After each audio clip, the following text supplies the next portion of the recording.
So let's talk about what the unconditional is that we really mean in this scenario. I wanted to say it in my words, though, to make sure I'm You're not even really going to come close. grasping it. You're not even going to come close. All right. Because you just led us out here on the leading edge to something that you want to consider that All right. you never had before. So we'll go first and I'll then we'll concede. hear. Yes, ma'am. So, unconditional, in the sense of what we're talking about here, means it would be proportionate to mentally throwing the ball, but not physically needing to pick one up. It would be about, that's a sort of scanty basis. We'll give you more. I got you. We'll give you more. No worries. It's like unconditional means finding the feeling and that being everything. Conditional is, okay, I'll find the feeling, I'll work this out, and it will produce these results. But now you're twirled up in the results, and since the results haven't happened yet, you're introducing resistance into the equation, and now you're in a state of resistance, so it can't go where you want it to go. So unconditional is caring singularly about the emotion that you have the ability to produce without needing results. So let's just call the condition the physical result, the physical manifestation, the person showing up in a relationship, or the money showing up in your bank account, or the improvement in your bodily condition. Those are conditions over which you really don't have immediate control. Sure. You have eventual control, but not immediate control. So if you will exercise unconditional alignment, meaning alignment for the sake of alignment, not for the alignment for the ulterior motive of improving the condition, now you're unconditional in your alignment, and now the conditions all have to improve. Can you hear it? Sure. And I feel like I understand that more and more, and viscerally I'm actually practicing it, where I really don't care about the manifestations, because I understand I already have momentum rolling in a lot of directions I want to be headed in. Let's say that better. Oh. I care about every one of those manifestations. Okay. I just don't need to take score right now because I'm wise enough to know they are evolving and will appear at the perfect place and the perfect point and the perfect time and the perfect... Okay, so then here's my question. In other words, right now, I don't care about the absence of them because I know the absence of them is not a permanent condition. It's temporary. Well, that's different than saying I don't care, isn't it? Okay, I don't care about the absence of them because I know that the absence of what I want is a temporary condition. Yes. And in my absence of angst about it, I'm producing an atmosphere of allowing that is the path of least resistance, which is going to produce the conditions that I want. Yes. Isn't this interesting? I have to be unconditional in order to get the condition. So my question is, what is those outside people's things relationship to me in my unconditional realm? My understanding is wait, let me real quick. They're coming as a response to a vibrational condition that you've got going on. Nobody ever shows up that's wrongly placed. I get that. So they are evidence of something that you want to let go further off. I mean, we're talking about universal laws here. The more it feels like you need to wrestle it to the ground or explain it or teach it or talk it, or the more that's the wrong direction. That's not the path of least resistance, and you know it. You know it. Don't you always get twirled up in stuff? Esther loves that song, I should have just gone to bed. Should have just gone to bed. Shouldn't have tried to talk it through. Shouldn't have tried to explain myself. Shouldn't have tried to figure it all out tonight. Shouldn't have tried to go to a place that I'm vibrationally not ready to go. I should have just gone to bed. Okay. And the crutch of it is, every single time, no matter what, unconditional versus conditional, only and always has to do with your relationship with you. Unconditional love is about loving yourself so that you then could choose to love someone else if you wanted to, or do something else if you wanted to. Yeah. But ultimately, unconditional love is only about your connection with you. It's not about a connection with anything else. All right, so now that's 2014 conversation. Now we're in 2015. Wow. So let's have a new conversation about this from a new point of understanding. So let's talk about momentum, and let's talk about path of least resistance. And and let's talk about conditions. So, would you say that there are some things that have already manifested that are pleasing conditions that offer no resistance to you whatsoever? In fact, they enhance your experience. Absolutely. So, do you want to be unconditional? Absolutely. Wait a minute. Do you want to be unconditional? Well, yes, this is where I get confused Well, because here you're telling me about... We're going to clear it up right now. Thank you very much. I love you. Thank you. So, if you're understanding momentum and you're understanding path of least resistance, and we began today by talking about the momentum that comes from non-physical. Oh, what a path of non-resistance. In other words, you ride in on this current of really powerful well-being. So, this path of least resistance and the momentum of this path of least resistance. So let's say you are acknowledging a condition. A condition. Abraham says I should be unconditional. Yeah. But wait, this is a condition that has no resistance within it. Okay. This is a condition that enhances. This is me rampaging in appreciation. Okay. This is me acknowledging the positive aspects of something. Okay. This is me benefiting because I'm aware of the path of least resistance. I'm not trying to change a condition to feel good. Okay. I'm acknowledging the momentum of conditions that do feel good. This is, I get it. but feel the distinction when you need a condition to change that isn't changing because you're acknowledging it right where it is. In other words, we want you to give your attention to every condition that pleases you, that promotes your alignment, and that dovetails with who you really are, and get your eyes off of those conditions that you think you need to change in order to feel better. Did you hear that distinction? Yes. That is the most significant distinction that we have ever expressed or that you have ever heard. Nice. Because it's not about, that's why we say there's no one right answer, there's no one right lifestyle, there's no one right. In other words, all of you are right. Every person that you've ever disagreed with about anything is right because their perception is what it is. They've built the rightness in through their perception. But you've got within you a guidance system that knows who you are and who you're being and is giving you feedback about that. So if it feels really good, acknowledge the condition. If it feels bad, give it up. Always take the path of least resistance. Path of least resistance.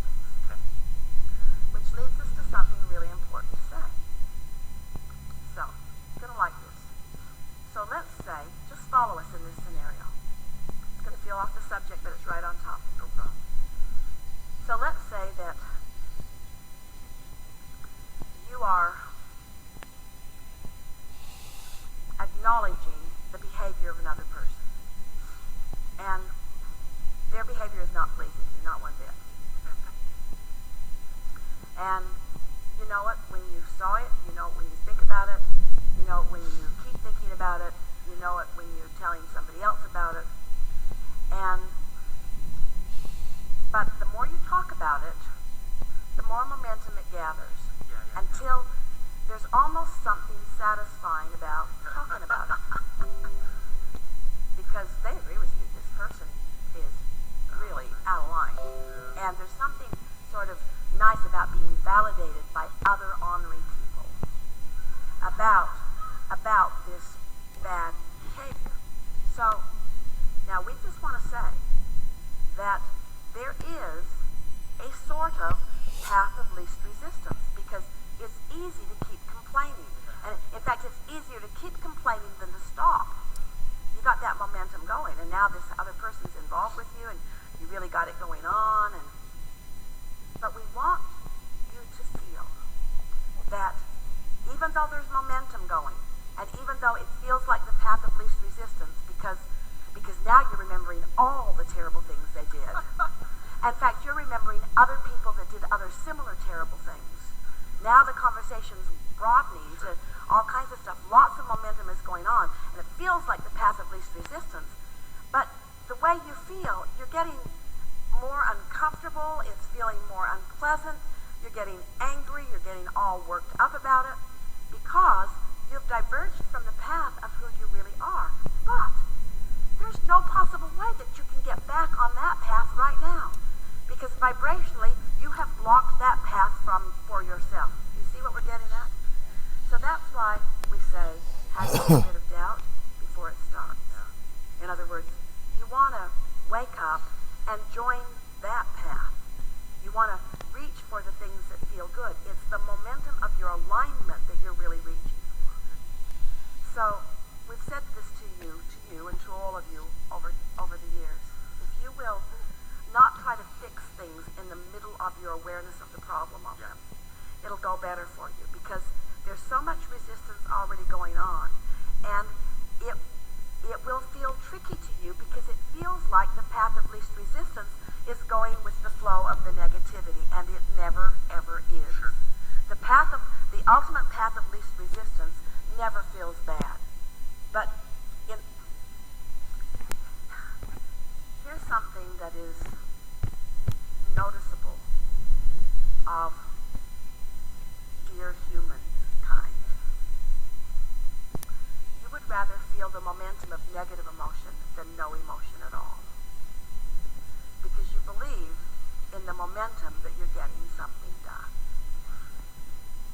We want you to reorient that flawed premise, because nothing good ever comes out of negative momentum.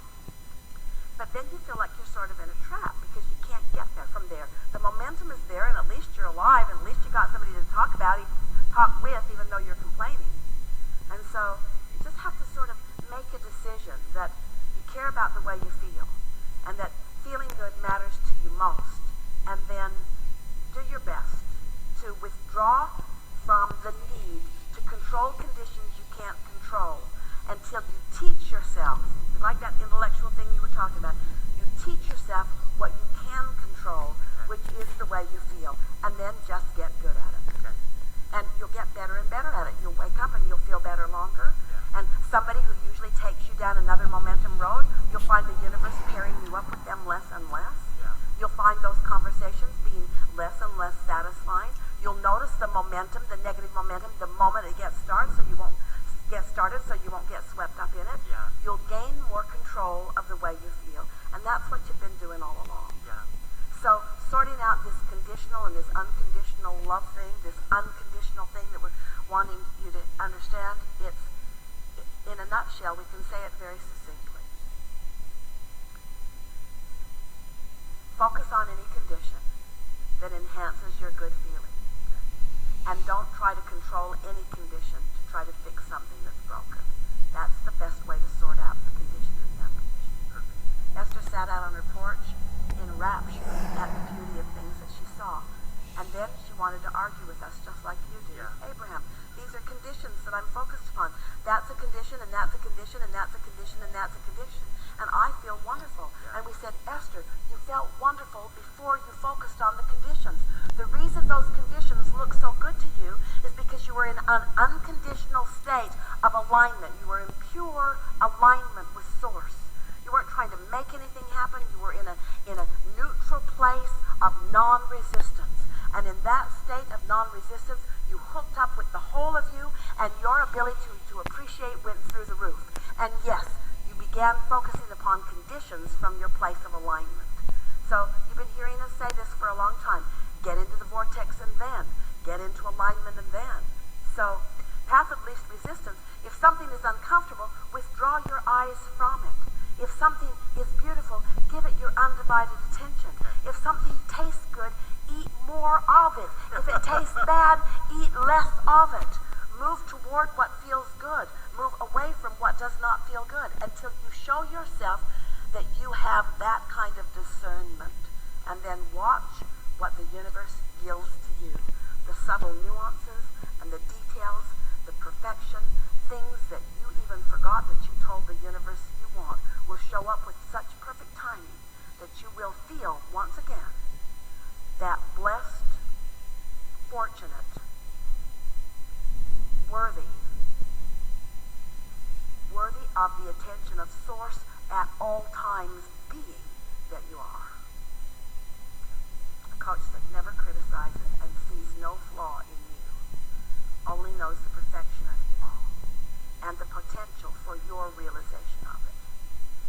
Good. Now, one more quick thing. Well,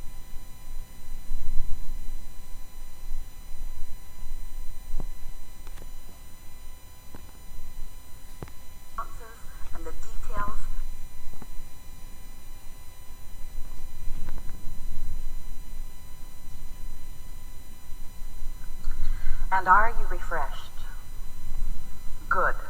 Now what?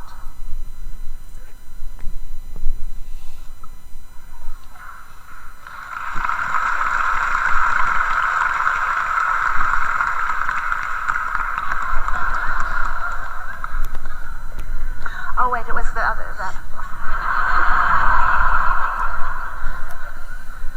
Make yourself comfortable with that. Close enough?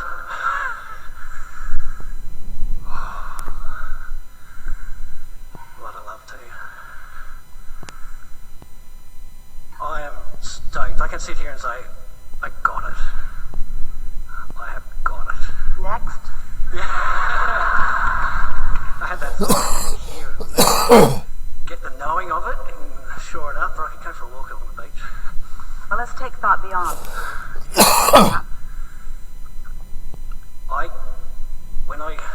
It's the wave. It builds up, it gets so wow. We like that word, wave, momentum. Momentum. Momentum. When you maintain a frequency without introducing resistance, momentum becomes more and more and more and more and more and more and more and more and more. It's exhilarating, isn't it? Yeah. Exhilarating. Yeah. In that, I feel like I'm breathing in the universe, and it almost feels like, I walk around the house, can't get the grin off my face, spontaneous laughter, joy, self-love. And that's a big thing. I suddenly realised it is that joy of loving myself. We don't know of a way to induce that feeling of worthiness, which is what you're describing there, that is easier than to understand the laws, deliberately choose thought, pay attention to how the thought feels, recognize the momentum, and then watch the logical manifestational results of that. There is no greater way to understand your worthiness than to allow the blessings that are queued up for you to be realized by you. Because words don't teach. It's only life experience that teaches, isn't it? Absolutely. Yeah. And there isn't anything that makes you feel less worthy than when you pinch yourself off and then assign the pinching to someone else. I don't understand why you're not letting me have what I want. Done that for a while. Only you. So now what? Well, I can appreciate when I got sick of you telling me it's easy. I was going to stop telling me it's easy, and now in the ease, wow, it's easy.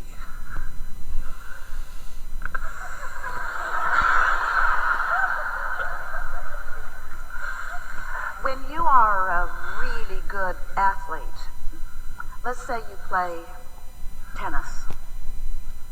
It's one of the few sports you have that Americans understand.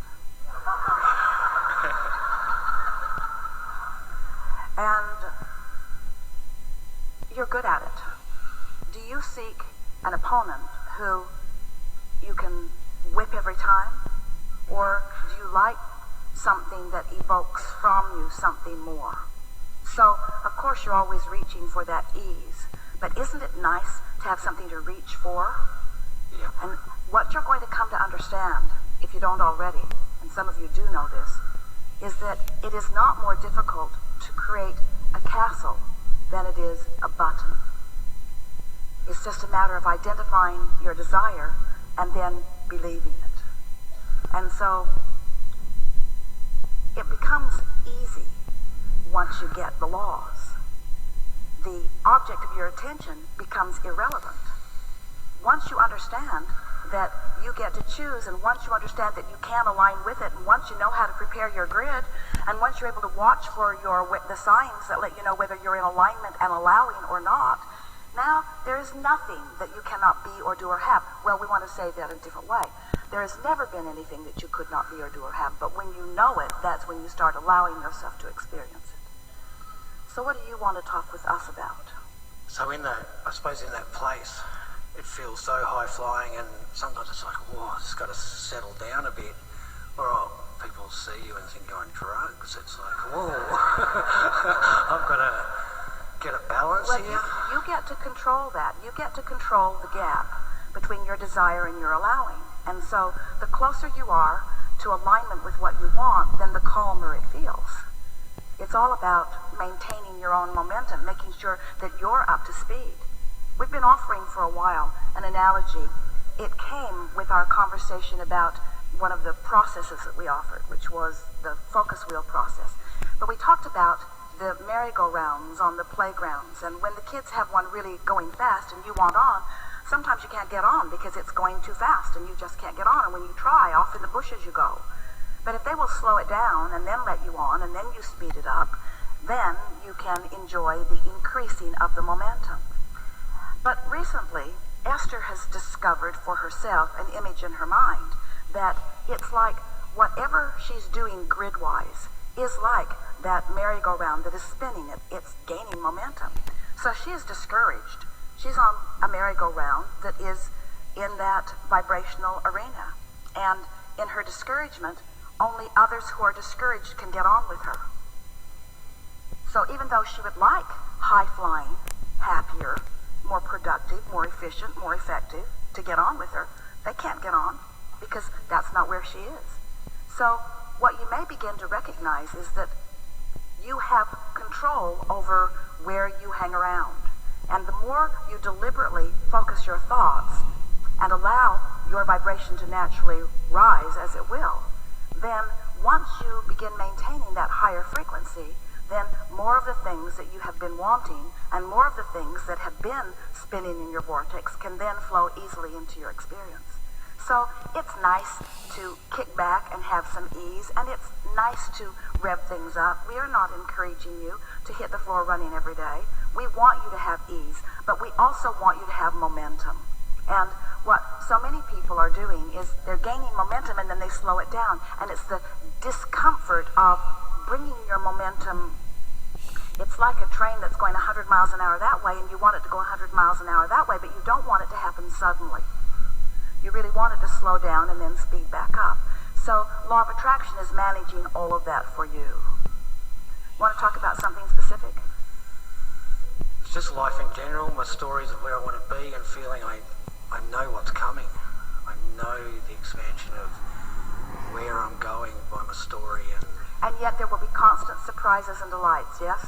Yes. Because you have a vibrational awareness of what's coming, but the details of it you don't know, not necessarily. So, do you like to try to fill the details in? Yeah. And what do you think the benefit is of defining the details that you would like to unfold? Details that feel good. Yeah, for sure. Does it tell the universe what you want? Yes. Or have you already done that? I've already done it. So what does talking about what you want in detail actually do for you vibrationally? Shores up and knowing of the place I'm in. It causes you to practice the vibration that allows the details to occur to you. Are you beginning to get the sense of this? Sometimes as you're thinking about deliberate creation, you think, well, I'm here and what I want is over there, and so I'll just figure out some way to bring that to me or to get me to it. And we would like you to begin to understand that you've already done the creating. The creating is already complete. You've got enough going on in your vortex to keep yourself busy for 20 or 30 lifetimes. So now, as you practice the art of allowing, as you reach for more and more thoughts that feel increasingly better and better, and as you maintain that higher frequency longer and longer, the grid fills in, and the grid fills in with the manifestations that you all have been assigning to yourself as your job. We want to back up and say that again because we really want you to hear this. Sometimes you think that in order to get your vibration in the right place, that you need to think about your goal, talk about your goal, get really good at articulating it, talk about how much money you want and what you will do with it when you get it. Sort of like you're telling the universe, this is what I want, so don't forget about me. And we want you to understand that every minute you spend verbalizing, imagining, envisioning, that's not your time of identifying what you want. You already did that in step one. And that's not your time of making it happen because Source has already gathered all of the cooperative components. That's already done too. But every moment you spend envisioning or articulating or talking with others, those are moments that you're spending practicing a grid that puts you in the place of then being open-minded and in a place that you can receive the awareness. So then those ideas begin to flood into your mind, and you say, I have a really good idea, and you think that you've conjured the really good idea, and in essence you have conjured it, but it came from your vortex that's already conjured. Are you getting the sense of what we're talking about? Your path to the money you want, your path to the lover you want, the path to everything that you want has already been defined. You're just wanting to put yourself in a place where you can receive it, you see.